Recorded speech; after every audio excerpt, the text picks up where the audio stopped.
Yes. It's a great honor indeed to be reading Bhikkhu Paswadika's message.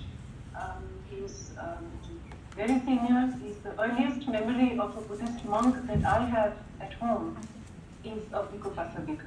He was a frequent lunch guest, and he was a Kalyan Mitra of my father's.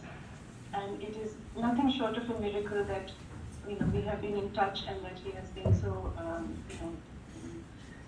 swift in a very German way in responding and sending his message. So I shall now read out Bhikkhu Paswadika's message for this conference. The title is In Honor of Professor Lal Mani Joshi by his German pupil.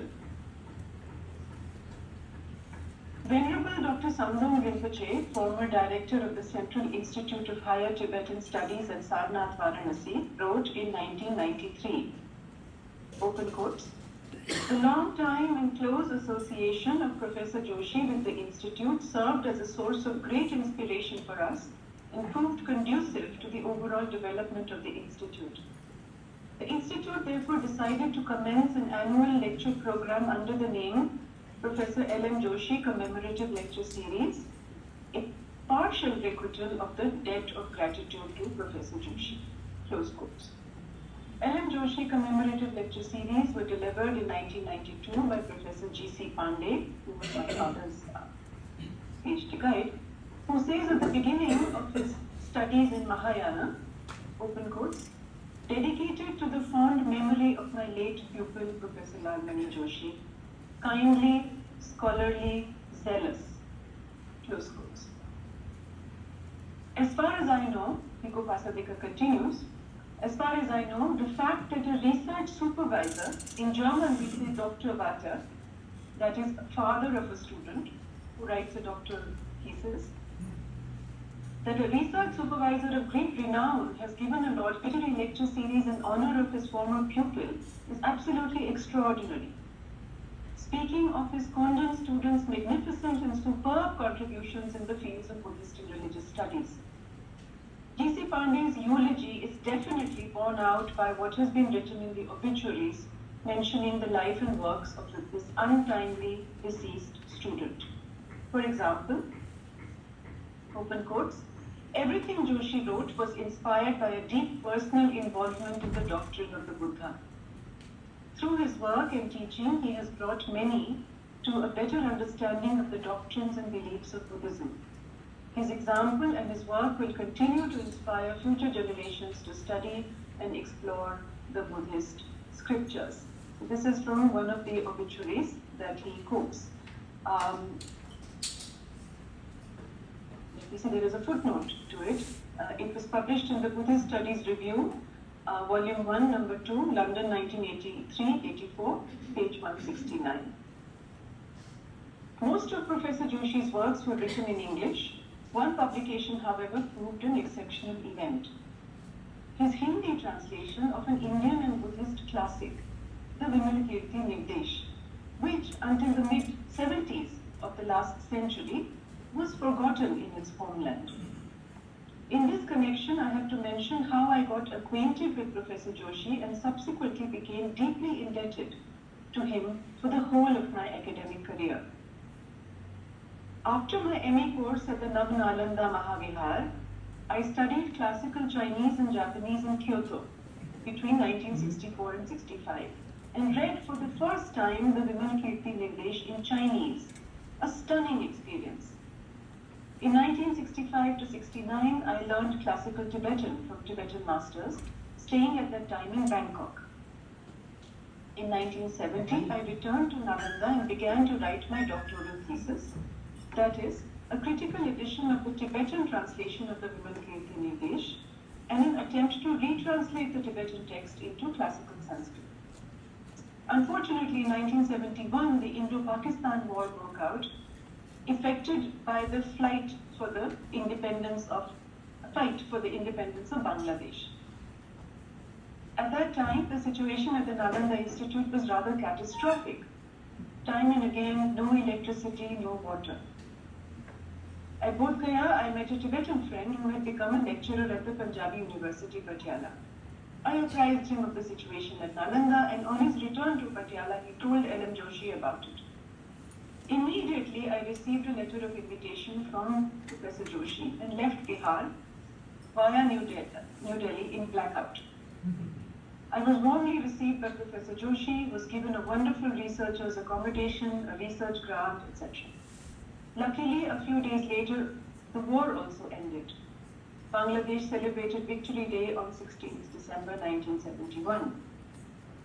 Thanks to the peaceful surroundings and excellent facilities provided by the modern Punjabi University Patiala, I could make headway in writing my thesis, and Professor Joshi wisely managed the appointment of my dissertation examiners.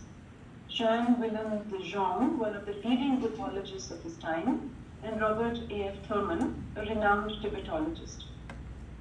Later on, I was fortunate enough to have made their acquaintance in the Netherlands and at Oxford. After the PhD conferment and before making preparations for a publication of the thesis, Professor Joshi translated the Vimalkirti Nirdesh into Hindi and added numerous explanatory notes. This Hindi translation, together with the Tibetan text and Sanskrit restoration, was published at Sarnath as one of the first volumes of the Central Institute of Higher Tibetan Studies publication series in 1981. It's called the Port Bharati series. When I participated in the International Buddhist Studies Conference in autumn 1984 in New Delhi, sponsored by the central government of India, I met some Indian participants who had read L.M. Joshi's Hindi translation, about which they were very enthusiastic. That in ancient Buddhist literature, the Vimalkirti Nirdesh is exceptional is borne out by its contents. Even the setting of Amrapali's park near Vaishali is evidence of its author's sophisticated literary skills. The discourse, one of the oldest Mahayana sutras composed in approximately 100 CE, foreshadows Madhyamika philosophy and has perhaps served as a foundation for Nagarjuna's school. He also has a footnote here. L.M. Joshi had impressed on me the need to do research on the Sutra Samuchaya ascribed to Nagarjuna. So my critical edition of this anthology of sutra passages was published by Akademisk Forlag in Copenhagen in 1989. Before I had translated the quoted passages with introduction by Nagarjuna, who had quoted extensively from the Vimalkirti Nirdesh, published in the quarterly Linswan Publication d'études. He continues, a by now famous trope on gender equality is the lesson which Shariputra is taught by the Bodhisattva Devata, that is, at the level of absolute truth, Swadharma na stri na purusha iti, which at the level of conventional truth, of course, also implies equal human rights. It also stands to reason to assert that Zen Buddhism originated in India, not in China, as propounded earlier. Already, in the first chapter of the Vimalkirti Nirdesh, the Lichavi youth, Ratnakara, asks the Buddha how a Buddha Kshetra in its purity can be realized. It is realized when the mind is pure, Chitta Parishuddhya, thanks to the cultivation of mindfulness.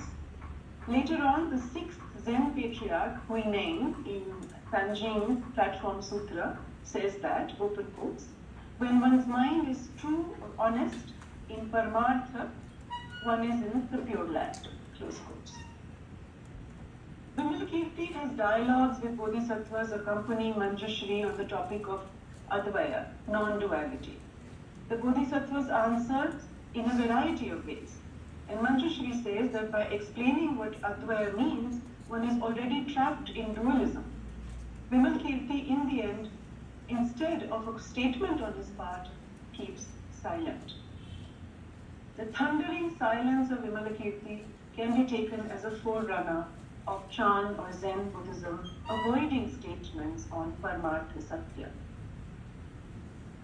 Although in the Vimalkirti Nirdesh, some poking fun at followers of the ancient Shravakayana orders can be assumed, this discourse surely relies on sources of inspiration found in the Shravakayana, to avoid the term Hinayana, in the Shravakayana canonical scriptures. namely proto-madhyamika thought in the Sutta Nipata and elsewhere. Quite a bit has already been published on this. And in particular, the authority figure Chitta, the householder.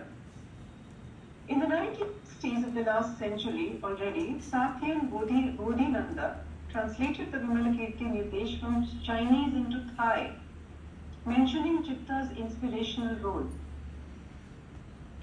In the Samyutta Nikaya, chapter 41, part 2, Chitta Samyutta example, Chitta appears as the foremost lay disciple among the speakers of the doctrine, teaching the Dharma to peoples who applaud him as one of those who has the wisdom eye, endowed with profound experience in meditation and a trenchant sense of humor. Even when he is on his deathbed, he sagaciously teaches the Dharma to all those who have come to see him. As already mentioned in his Sutra Samuchaya, Nagarjuna's central topic, also after quoting from ancient canonical passages and from the Vimalakirti Nirdesh, is Ekayana, the vehicle of oneness. Bhikkhu Pasadika refers to his article on this anthology in Encyclopedia of Buddhism, published by the Department of Buddhist Affairs, Ministry of Religious Affairs, Sri Lanka in 2007, for further elucidation of this. For Buddhologists, 1995 was the year of a historic event. A Sanskrit manuscript of the Vimalakirti Nirdesh was discovered at the Potala Palace in Lhasa. In 2002, the publication of the facsimile edition was authorized as a joint project by the People's Republic of China and Japan. And in 2006, the final Sanskrit edition of the text came out. He has another note, same as above. An English translation of the Sanskrit text found in 1919 by Harrison and Gomez appears in 2022.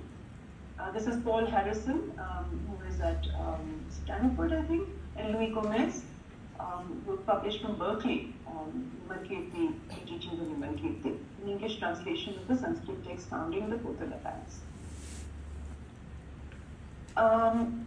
Okay, so let us have high hopes for a republication of Lal Mani Joshi's excellent Hindi translation of the Vimalakirti Nirdesh with its extensive comments, and, if need be, some minor alterations in the light of consulting the publications of 2006 and 2022. Hindi translations of Buddhist texts are no doubt closest to the originals in comparison with translations into Western languages in which Occidental notions can never be entirely avoided. This is also a quote from his own work. He signs Bhikkhu Pasadika. Thank you.